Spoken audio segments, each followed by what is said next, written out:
And we're live. Hello, everyone. Welcome to another episode of the Apptrepreneur Show. I'm your host, Kevin, the Apptrepreneur. Thank you so much for spending time with me today as we talk about apps, gig economy, and just the hustle, the hustles of the world. I'm working on a new catchphrase, and it's going to take some time to actually make one. But anyway, so we've got a little topic about our buddies Amazon today. And not only is it about Amazon, it is also about how Amazon is using the tactics that gig companies like Uber, Lyft, and DoorDash have used to screw their employers. And you are employers. Or not employees, you're employees. You are employees, whether you like it or not, of Uber, Lyft, and DoorDash. And how their campaigning and their manipulation of the understanding of what a independent contractor has started to seep into major companies in major ways. Now, we're going to talk about that a little later. I mean, it's kind of part two, but we're going to start with the first thing. And by the way, I think this is a great comment to open it up. Why are people still working for Amazon, Uber, Grubhub, etc.? That's a good question. I've been asking that for a long time, and it's one that I still have yet to have the answer to. Now, by the way, if you have any comments or questions you would like to be read or discussed on the show, feel free to leave a super chat or feel free to leave a tip in the tip jar. Otherwise, feel free to comment. We will share the comments that we can, and we'll make this as interactive as possible. But let us start with this really, really interesting story because this is fascinating. Now, this is taking place not in America, but it's taking place in Japan. And it is actually something that has been discussed in America. For example, if any of you watch the PBS Frontline documentary on YouTube, which you can watch for free about Amazon, you will know that Amazon has these ridiculously inflated numbers that you must reach. Now, retailers do this all the time. My first job at Target, when I got a job at Target, one of the things was, hey, as a cashier or as a Target employee, you need to get 3 Target credit cards signed up per day, or you will start losing hours, or you will potentially lose your job. And the amount of pressure is beyond what words can describe. And every retailer job I've done that. Fry's Electronics was the worst. And so it makes sense that Amazon in their warehouses and stuff would have, standards and, hey, you must reach this, you must do this, you must do all of this, or else you could potentially lose your job. It's a very effective way, especially for people who really need work, to take abuse. Now, in this Frontline documentary, they mentioned how the standards for what Amazon was asking was way too much. And on the off chance that you actually met those goals, it's not like things got any better for you, because then Amazon would say, hey, you reached the goal. Therefore, we can now increase the goal. And there's a reason why people who work at Amazon have lifelong health issues that frankly just never go away. And I guess this is coming to a boiling point in Japan because Amazon is using AI delivery routes and standards to judge how many packages should be delivered. And as some of these Japanese drivers are pointing out, it doesn't take things like traffic, bad weather, maybe a catastrophe into account when putting those standards. The standards are what they are, and they're almost impossible to reach as a result. And we have this article from Fortune by Chloe Taylor called Amazon Drivers Rebel Against Unrealistic AI Delivery Routes That Don't Account for Rivers, Train Tracks, or Narrow Roads. Let's continue. Amazon's unionization woes have spread to a new continent as delivery drivers in one of the company's biggest markets have rallied to fight poor conditions they say are intensified by the tech giant's AI system. 15 subcontracted drivers in the city of Nagasaki who announced their unionization on Monday blamed Amazon's artificial intelligence algorithms for generating unfeasible routes and deadlines, according to Bloomberg. They argued that Amazon's AI system was worsening their working conditions by forcing them to take on long hours and excessive deliveries without being paid for overtime, Bloomberg reports. Now, some of you might be asking, well, why aren't they getting paid for overtime? I mean, that seems like that should be a basic thing, right? Well, it isn't when you're an independent contractor. You don't get overtime for being an independent contractor. But of course, they're probably not independent contractors. Let's continue. The group announced at a press conference on Monday that they were joining another cohort of subcontracted drivers based just outside of Tokyo who unionize in June. Quote, the AI often doesn't account for real-world conditions like rivers or train tracks or roads that are too narrow for vehicles, said Tatsuya Sakiguchi, the vice executive chairman of Tokyo Union, which organized the unionization of the drivers both this week and in June. Quote, the results are unreasonable demands and long hours, he added. The drivers are not directly employed by Amazon, but are, quote, sole proprietors. That's basically a Japanese term for independent contractor, who are hired by subcontracting firms to fulfill contracts with the e-commerce giant, Japanese media reported. Japanese labor laws do not offer protections to sole proprietors when it comes to working hours and overtime pay. Sounds very similar to what happens in America. However, Sekiguchi argued on Monday that since the unionized drivers received orders directly from Amazon Japan via the app, they work for Amazon.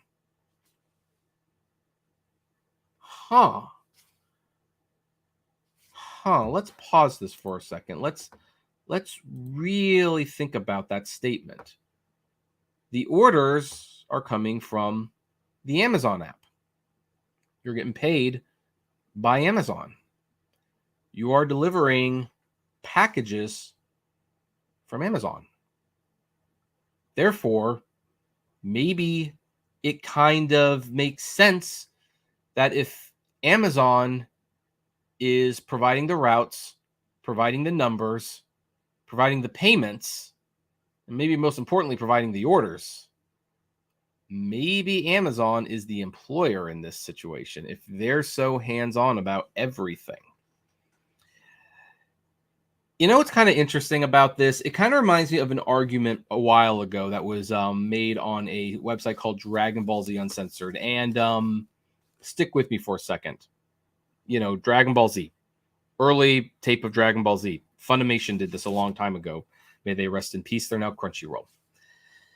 And Funimation had a history and a reputation when there were complaints about the Dragon Ball Z dub or anything that was Dragon Ball Z product, that it would basically, the buck would be passed along. Some examples would be like, oh, you don't like the voices or the script for the Dragon Ball Z dub? Complain to Ocean Studios in Canada. We don't have anything to do with that. You don't like the VHSs or the DVDs? Complain to Pioneer. They make those. Don't like the censorship? Well, that's Saban Entertainment. That we can't do anything about that. Don't like the toys?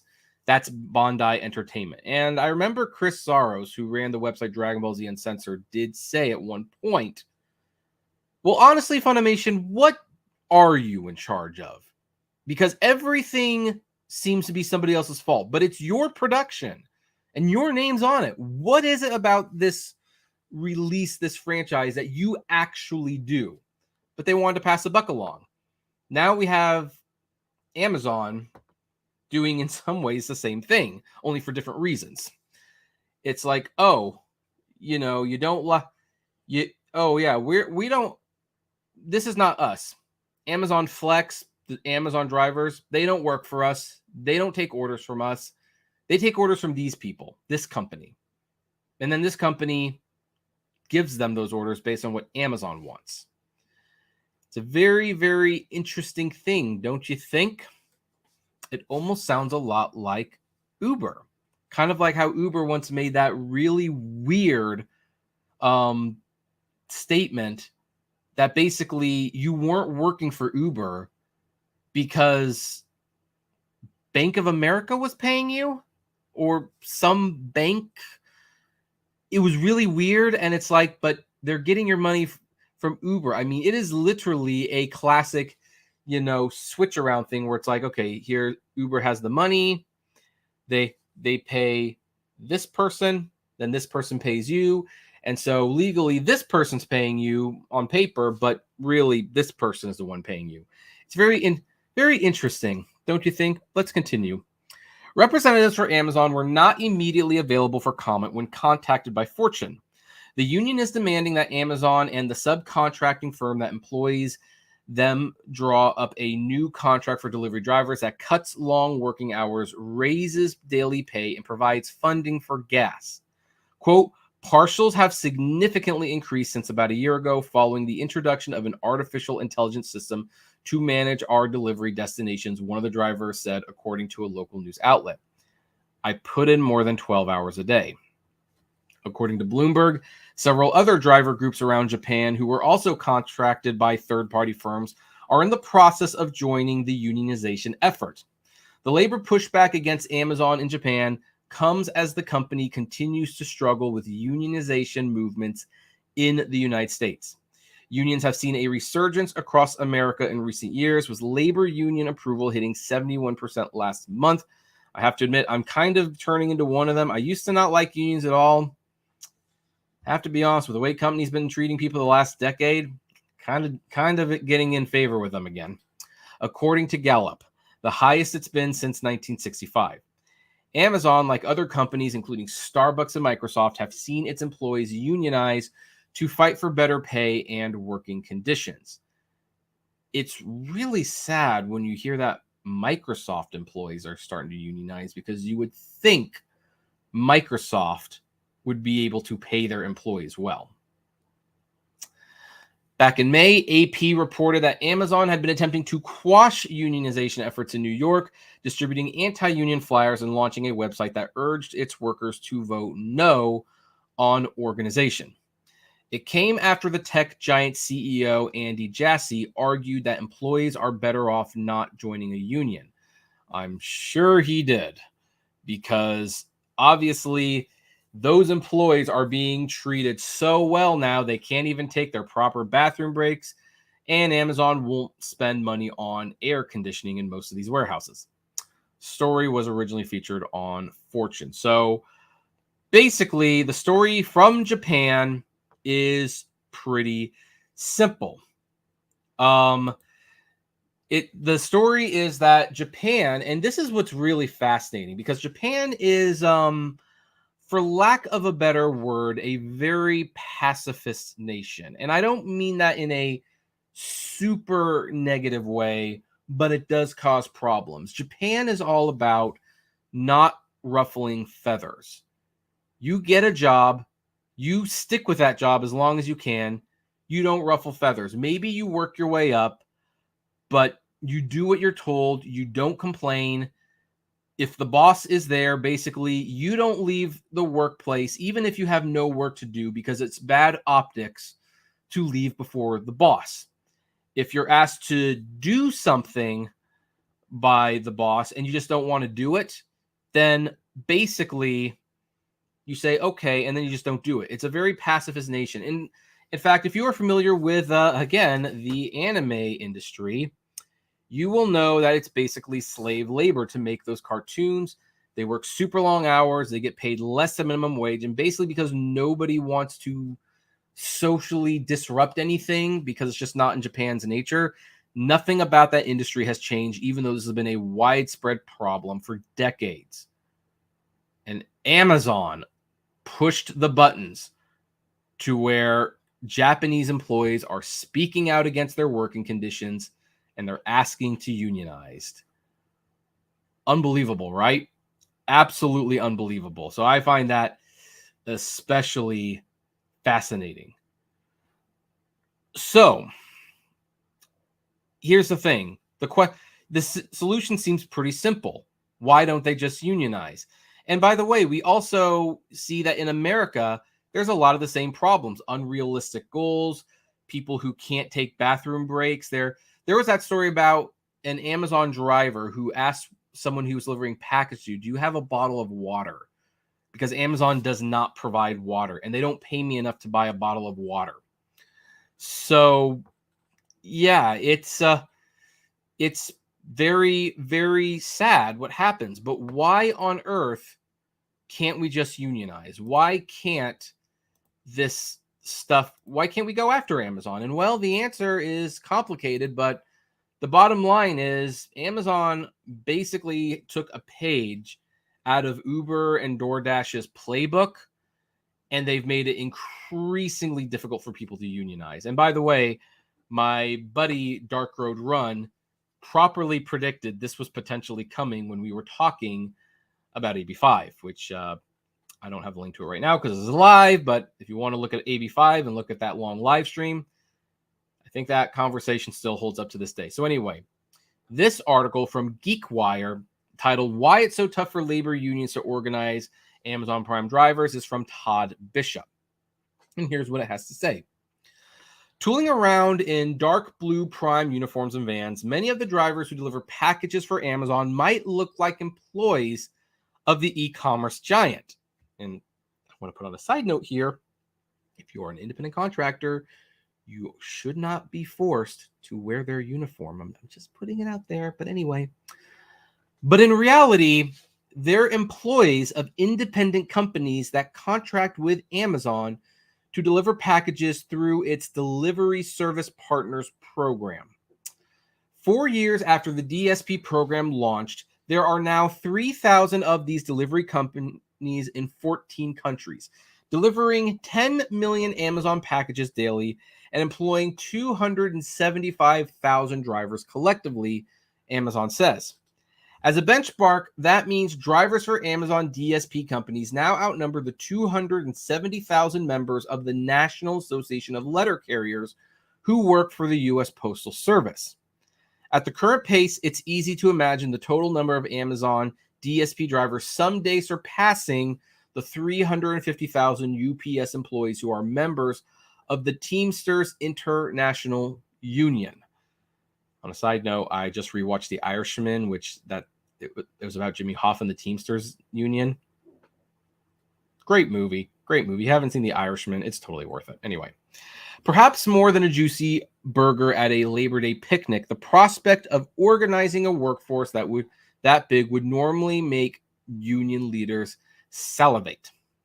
Delivery partners touted by Amazon received millions in U.S. financial aid. Records show, but there's... Oh, sorry, that's not part. I don't like when they do this. Okay, anyway, here's where we're really continuing. But there's a catch. Amazon generally limits each DSP delivery company to 40 man's max. A full-scale DSP operation employs 40 to 100 people at most, as outlined in Amazon's pitch to prospective DSP business owners. Quote, while this is different than FedEx's independent contractor model that preclude unionization, it still makes organizing these drivers very difficult, wrote National Association of Letter Carriers President Frederick V. Rolando in his biannual report to NALC members, published in the August edition of the Postal Record magazine. The reason, Rolando explained, is that, quote, a union would need to organize anywhere between 5 and 15 companies at each facility, while also successfully hiding these efforts from Amazon, which can and will cancel contracts with DSPs with little warning and with no explanation. Basically, Uber's union busting was surge. Amazon's union busting is we're hiring hundreds of different companies to manage 40 or 100 employees. And if we get a whiff that anything is up, we'll just fire that company and we'll hire another company. It's that simple. There's a whole other category of drivers who would be even more difficult, if not impossible, to unionize. The independent contractors, that's probably one of you out there, who deliver packages in their own vehicles as part of the Amazon Flex program. Informal polls indicate that many DSP drivers would be open to unionizing. Independent news reports characterize the job as unforgiving and dangerous. Amazon has disputed aspects of these reports, saying that critics cherry-pick safety data, for example, to tell an inaccurate and misleading story. Amazingly, Amazon never actually tells a story in return. The company says it has rolled out a series of initiatives to improve safety and working conditions. It points out that the DSP program has created thousands of small businesses and hundreds of thousands of jobs with competitive wages, paid time off, and health care benefits. Despite the challenges, the NALC remains particularly interested in seeing Amazon DSP delivery drivers unionize. Quote, because these are the jobs that compare most directly to ours, Rolando wrote. Improving pay and working conditions for Amazon delivery drivers will raise wages across the sector, he added. And by the way, Amazon is a multi-trillion-dollar company. They can afford to pay these drivers just a little bit more. In fact, Teamsters and NALC staffers have talked about ways they might collaborate to help unionize Amazon drivers, Rolando wrote. However, he noted Teamsters staffing changes after the election of Sean O'Brien as the International Union's new president have paused these efforts, hopefully temporarily. The NALC's relationship with Amazon is especially complicated, as Rolando explained. Amazon is both one of USPS's biggest customers and one of its biggest competitors. Over the past 5 years, Amazon has built out an extensive logistics and delivery network to bring in-house the delivery of products sold on its marketplace platform. In the past, USPS delivered more than half of Amazon's parcels. Today, we deliver about a quarter.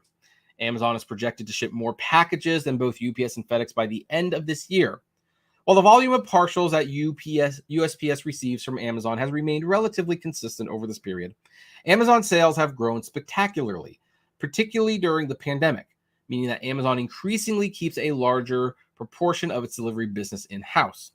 As Amazon's delivery network grows, it seems likely that USPS will be left with only the most expensive delivery points, while Amazon retains the most lucrative for itself.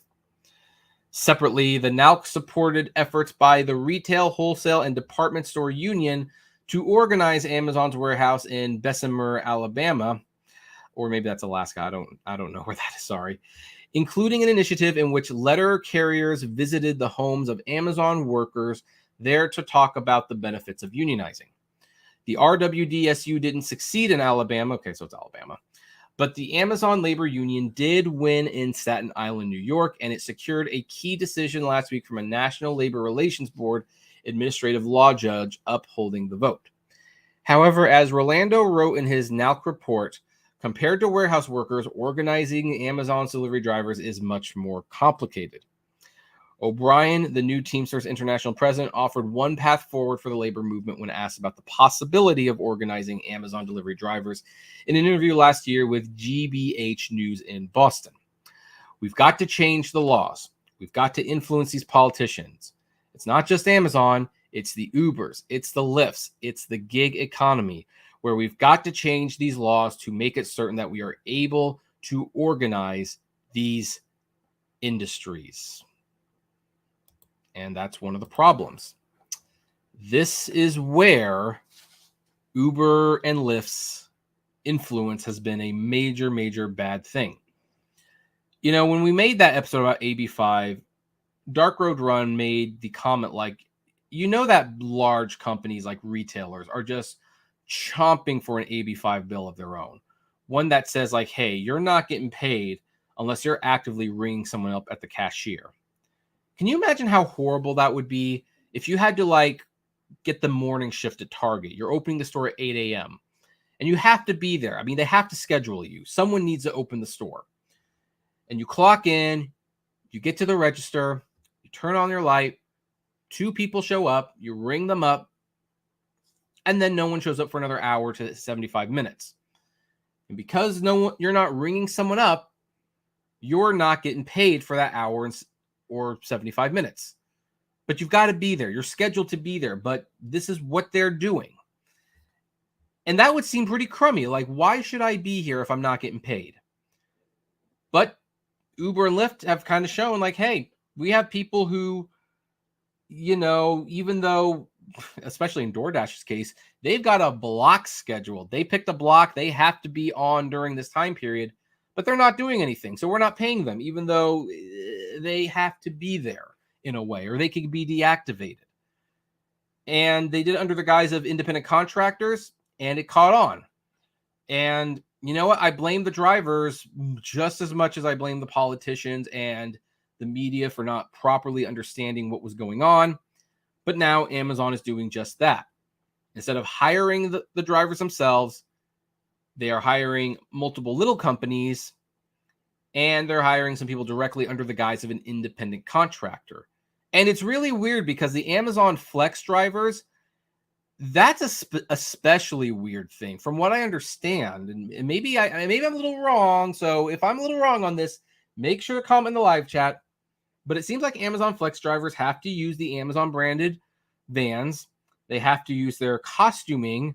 Obviously, they have to use their app. Amazon's paying for them. They pick a block. So, when they pick a block, they can't just decide not to show up. They can get deactivated.